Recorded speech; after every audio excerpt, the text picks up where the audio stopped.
The dirty secret is the tool changer is a social engineering hack.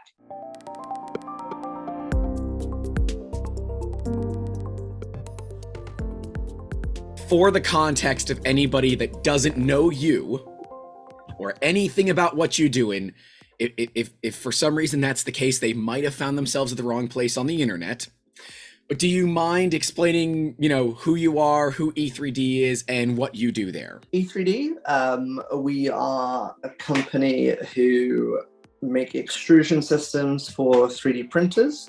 There are many companies that make extrusion systems for 3D printers, but I guess we are focused on being a premium performance company that is still cost effective enough to be adopted en masse and at scale, and thereby actually have a meaningful impact on the progress of manufacturing technology as a whole, and pushing that envelope. And so that's what we try and optimize for, is optimize impact. I guess my role in that is that I try and find the best way to optimize for impact. And that is by figuring out which are the most meaningful and impactful market segments where the biggest differences can be made, that we can leave our mark in. What are the products that those people out there want, and how the hell do we build the damn things? It's all the way from try and close the loop between psychology back to atoms and material science, and back up into arranging the atoms into something that pleases people enough that they'll part with money and then do cool things with it. I would say that most people probably don't understand the amount of research that goes into the demographics and how to sell the product. It's likely as much, if not more, than the actual engineering into the product, because there's so much involved in getting that one thing right. Right, and there's even some social engineering laid in that, right? So it's the tool changer is not a 3D printer, No. And it's also not a motion system. It's not really a kit. The dirty secret is the tool changer is a social engineering hack, which is that if we prove that it can be done, show that there's a way, and try and establish standard, because we don't want to make a 3D printer, but by tantalizing it and then making people like you nag printer manufacturers and be I need to put tool changing on that, N+1, then ultimately someone one day, I hope, will relent and kick out a really badass, consumer tool changing 3D printer. Of course, Prusa's working on that, so we'll see if it can live up to the hype of the tool changer from you guys, because I've had my hands on 2 of them now. I don't personally own them. Brad is on our staff, so I've used Brad's, of course, the youngest person to own a tool changer. And there's another local guy with one, and I find my way into them. I'm all right, I want to sit down and really look at this thing. And I remember when Brad was assembling his, I said, oh my gosh, there is not a dime spared. Every ounce of machining is beautiful. It is lightweight. It is high wind rails. Not a dollar was spared to make sure that thing could be the best damn platform that it could be to house whatever you put on it. Yeah, but you'll also note that also not a damn dime was spent on tooling or capex and things like that. So there's a really interesting problem in that we wanted to get the idea out there, but never really with the intent of taking this product to scale. So it's intentionally not using processes like castings or resin casting. You might use epoxy granite potentially and things like that. So and we have a lot of machining capacity, and we know how to cut aluminium. So you do an okay job at that, I would say. Yeah, I think that that is like that's definitely something that's part of the brand. Like right down to the magnitude of the chamfers. Like, and you know when like three chamfers meet on the corner of a heater block, there should be like a perfect equilateral triangle there Right. on the where there's meat to like cap off the junction of those. If you don't have that, then you've probably got a clone. It's probably the one thing I say, you know, they make really good hot ends, but I almost never have to buy them because they're so damn good, they don't ever break. And the good printer manufacturers choose to put them in their machines from the start, so you never have to buy them. Yeah, That's I think the last time I bought it, there's a Lulzbot Taz 6 above me. It's out of shot. But that hexagon hot end has absolutely zero support. I said, I am putting a Titan Aero on it. And that's what we did well before Lulzbot ever did it. And then we have a big custom built printer, and that is also running a Titan Aero, because back when we built that printer, that was the bee's knees of extruder. And I'll tell you, still runs like a hot damn. If there's one thing about E3D that I love, is that you don't look at planned obsolescence, or if you do, boy, have you failed there. But you don't look at that planned obsolescence. And I appreciate this is that. Something that like people like, especially with the new Obsidian nozzle, because we actually never like set out to make a nozzle that lasts even more forever than a Nozzle X. That was never part of the spec. It was actually just an accident that it now lasts, you know, because no one has ever, to my knowledge, actually taken us up or like said I've worn out a Nozzle X. But yeah, we accidentally made it like 10 times more wear resistant than that. I do have one that is worn out, but it was from poor user usage, and it got stuck in the block. How did you manage that? I did not. It was not me that did it. I see. It was a buddy of mine who did it. He wore it out by just he fed over 20 kilos of carbon fiber nylon through it. Oh, okay, yeah. No, yeah, and like, but he should then apply for a refund, because. So he was gonna do that, and so he went to unscrew the nozzle to take pictures, and he went the wrong way. Well, it's a replacement, or I forget what it is.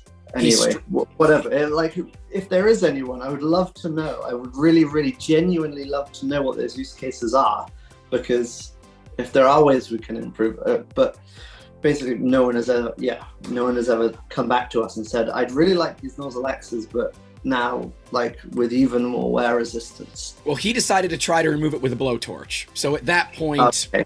Yeah, you know, and I actually did a video of extracting it.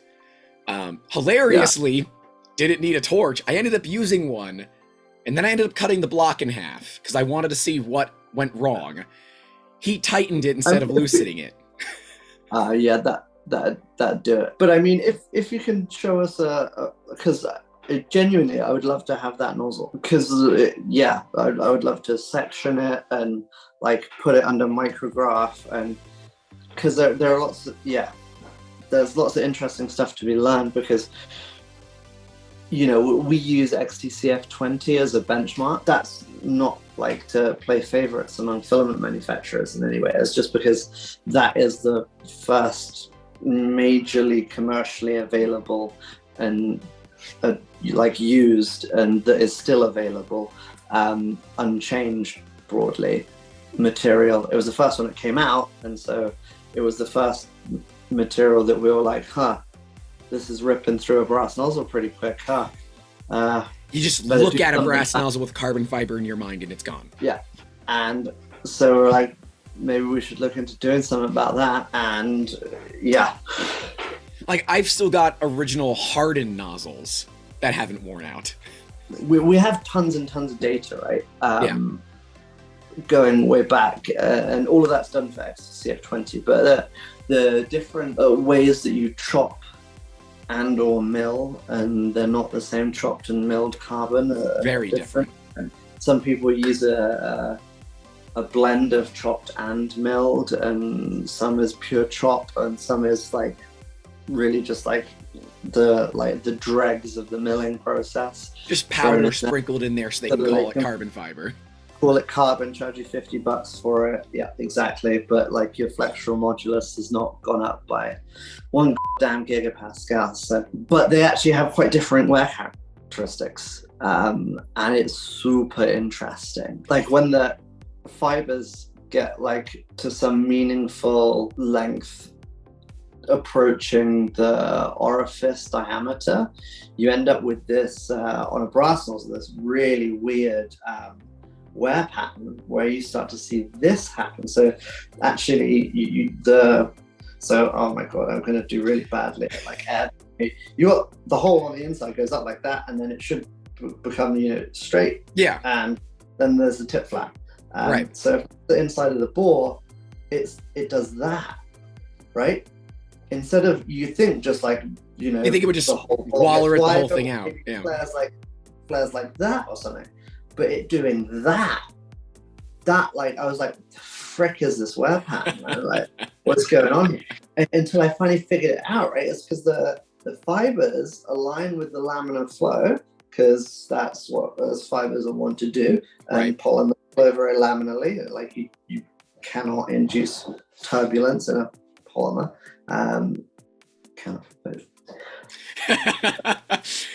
No, let's not get into that whole. Only a Sith deals in absolutes, my good man.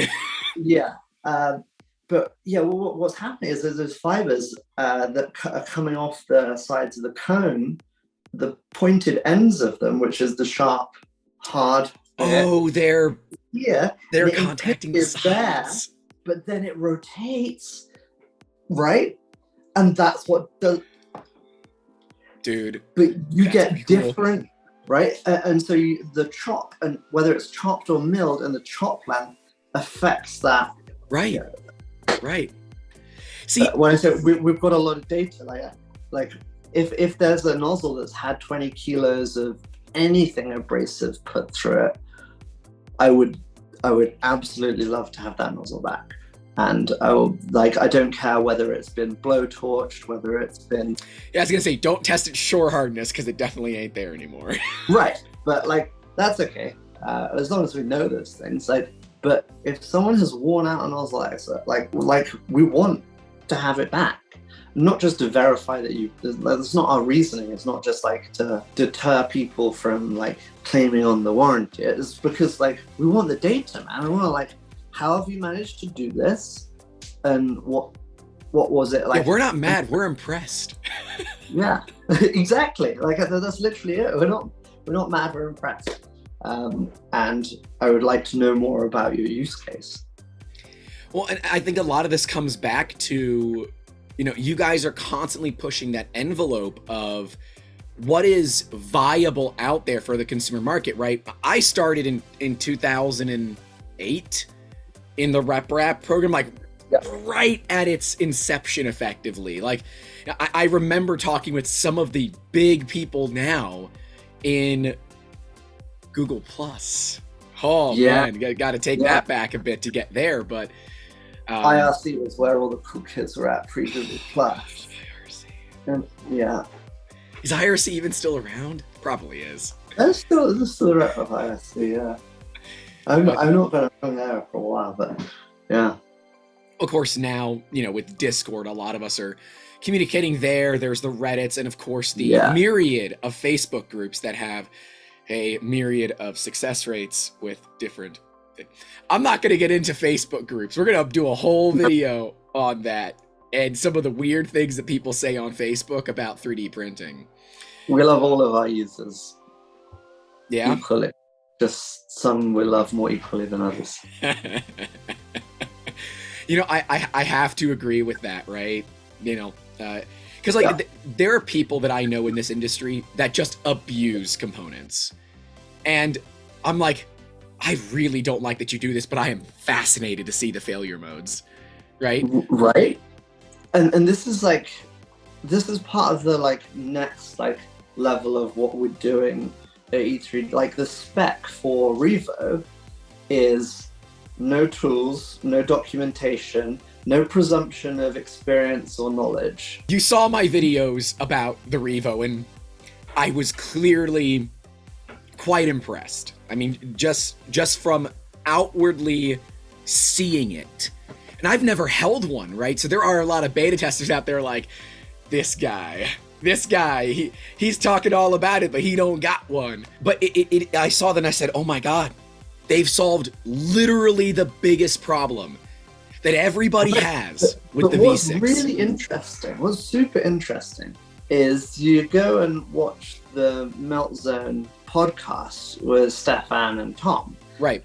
And they're like, okay, like it makes changing nozzles a bit easier. Is that worth the extra? And like, they don't even blink. And I totally get it. It's because to these guys, it's easy. Grabbing a hold of a piece of 300 degrees centigrade metal and avoiding all the delicate thermistor wires and using one-handed tool, and also knowing that because the screwing in and screwing out problem is not unique to your friend, because it's because your frame of reference is inverted, right? Because you're looking down, and so your hand, like, you know, in your muscle memory is tighten up and undo, and so you go undo and you actually tighten and so I haven't, like, that's not a, you know, that is something that like people struggle with. But to those guys, like, changing a nozzle ain't now. Like, and you know, they do so many tests and they're reviewing so many products that, like, that's in nature to them. It's cool. Like, I'll just run my printer up to 300, go through the motions. Like, I know which parts not to grab with the pliers. I probably have, you know, a wrench. Like we have a nut driver and a wrench that's exactly the right size, and it's the nozzle changing spanner. It's the nozzle changing mirror. That was my nozzle changing spanner, but the socket just fell. Those are fairly specialized tools. Like, and like a 7mm nut driver is like just such a esoteric tool, and no one has those things. And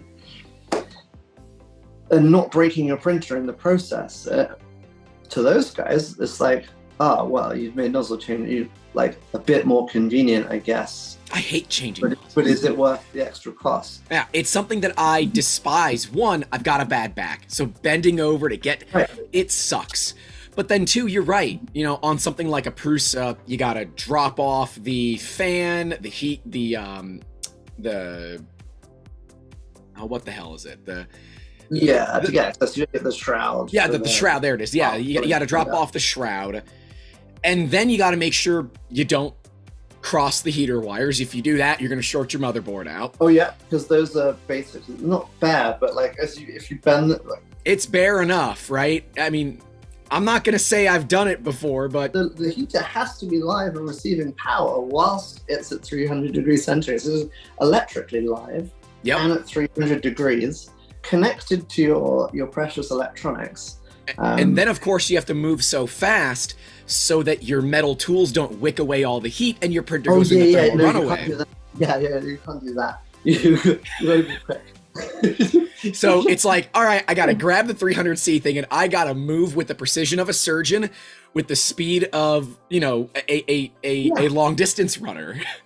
Yeah, we call this a like consumer product. That's not even prosumer.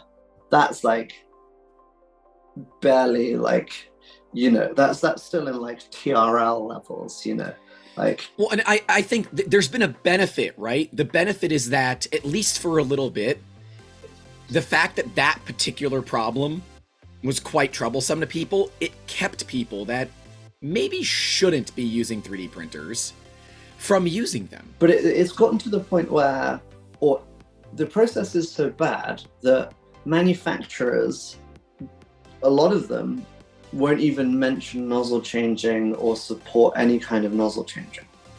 Even ones running, you know, legit E3D hot hands, like, they don't want to support nozzle changing as a thing because they don't regard it as, like, you know, and it causes all sorts of problems for them. I mean, it's true, right? When I'd be curious to see how often Prusa support fields a question about, I did a nozzle change, I screwed it up, help me.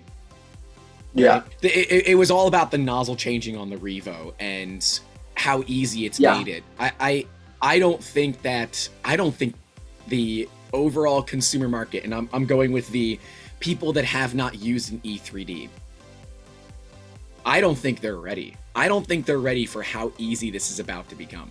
Heatbreak. Is your dog's name Heatbreak? Yeah. That's awesome. It's a Dachshund. So it's long. It's like the same ratio as a Heatbreak, right? You have a dachshund name, Heatbreak. I love it. I love it. Hey, thanks so much for watching this video, and I want to give an especially massive thank you to E3D for setting this up. I know, Sanjay, your time is so incredibly valuable, so thank you so much for spending time with me over 2 hours so we could just hang out, talk, and get some questions out there, including the one that everybody wants to know. How you do your hair every morning. And no, that was not in this episode. You did not miss it. It's in an upcoming episode. So make sure you guys get subscribed, leave a like, and ring that bell. All right, Grant, that's too much.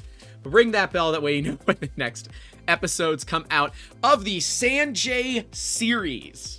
I'm calling it now because I can do those things. I also want to give a awesome thank you to our patrons. Without you guys, videos like this would not be possible. And if you want to get your name in the credits like the awesome patrons right next to me, you can do so at patreon.com/3D Musketeers and support us for the $5 or higher tier per month to get your name in these credits. Right below me is going to be the entire series playlist on the Sanjay Mortimer series. So make sure you guys take a look at that when it's all posted. These are going to be weekly postings, so it's going to take a little bit. And right next to it is going to be the hot end breakdown, so you can see and learn all about what goes into a hot end. I will see you guys in the next one. I'm crazy excited for you all to see more, and I will see you down in those comments.